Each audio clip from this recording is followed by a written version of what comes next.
One of the largest precincts, the largest ward, even though they're supposed to be evenly divided, you take and make up the biggest land area in Mass.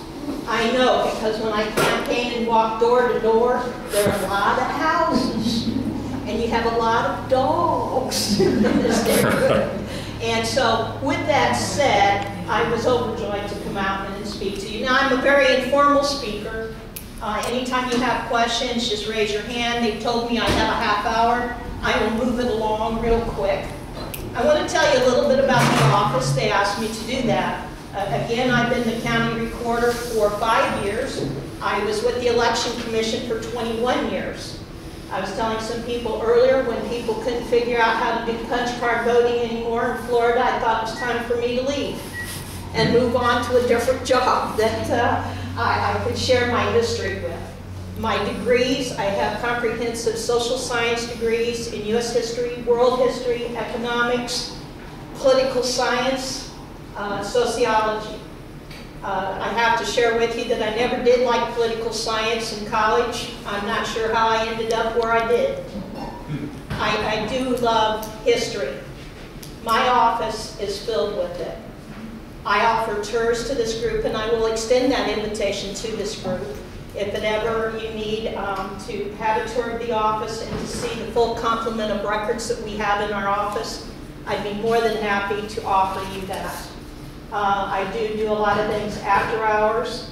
It may be that you have that schedule. I do some presentations on Saturdays and Sunday afternoons. But that's strictly by appointment, just for the security of the records. My office staff is made up of 4 people. Our office generates a revenue for the county between $700,000 and $1 million. We're at the low end now. We were lucky to clear about $789,000. That revenue is generated by the deeds that you record. It's on the land.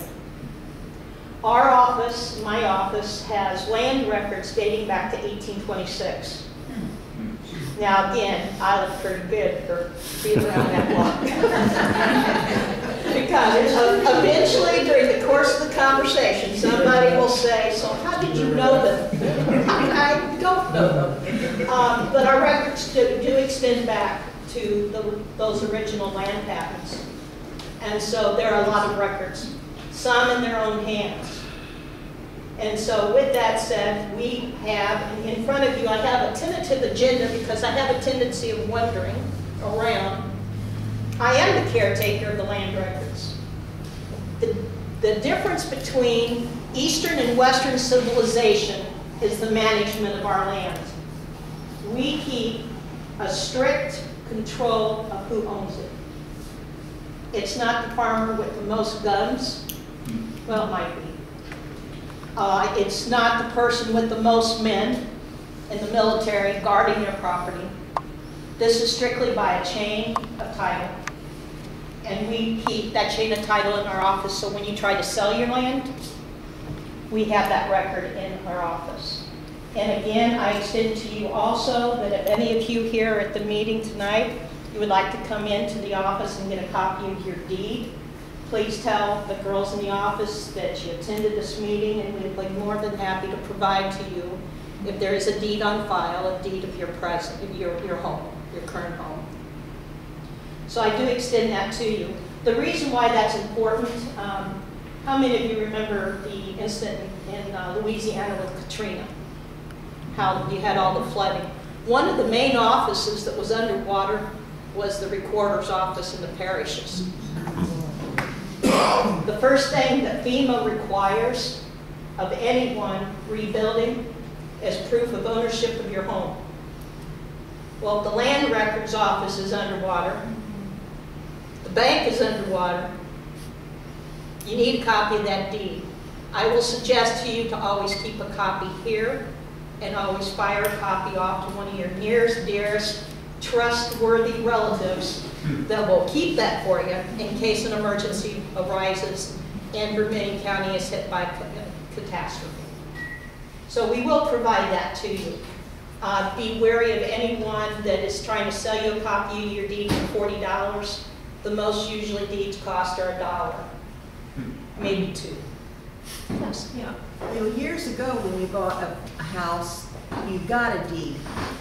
They don't give deeds anymore now, do they, when you buy a house? They give satisfactions or releases. But it's not really a deed, No. so you really need to. We'll give you a copy of your release.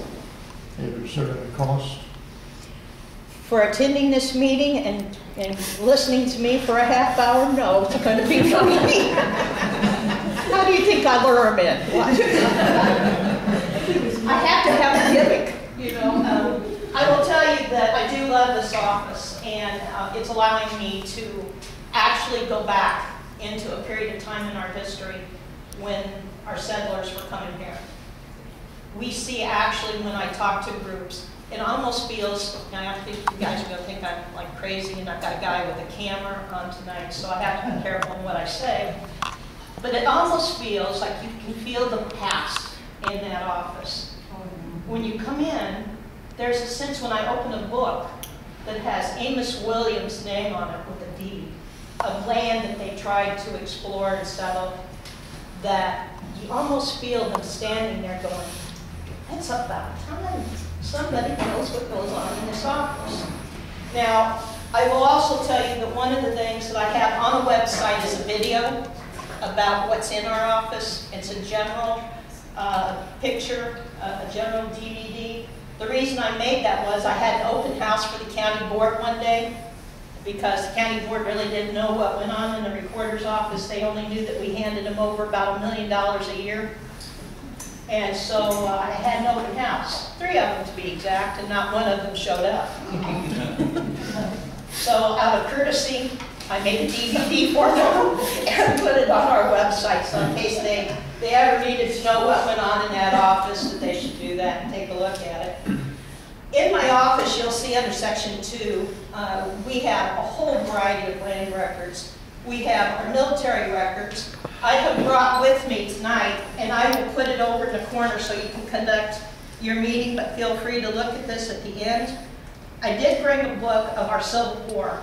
All military records are closed to the general public as of 2005 because we have such an interesting internet thief that they will either by internet or coming into the office try to obtain their social security numbers and steal their death benefit. It's a wonderful world we live in. You try to be trusting, but because I am the recorder, I protect these records. And I can guarantee you there's not one of these people living. And so if they're going to steal something, this may be the place to go. But I did bring this. There are a few of these recorded. Most of these are dating 1863 to 1864. So those will be interesting to look at. We have a variety of original land patents. And how many historians do we have in here that likes history? Okay, good. If any time that you want to borrow this book, this is the family maps of Vermilion County.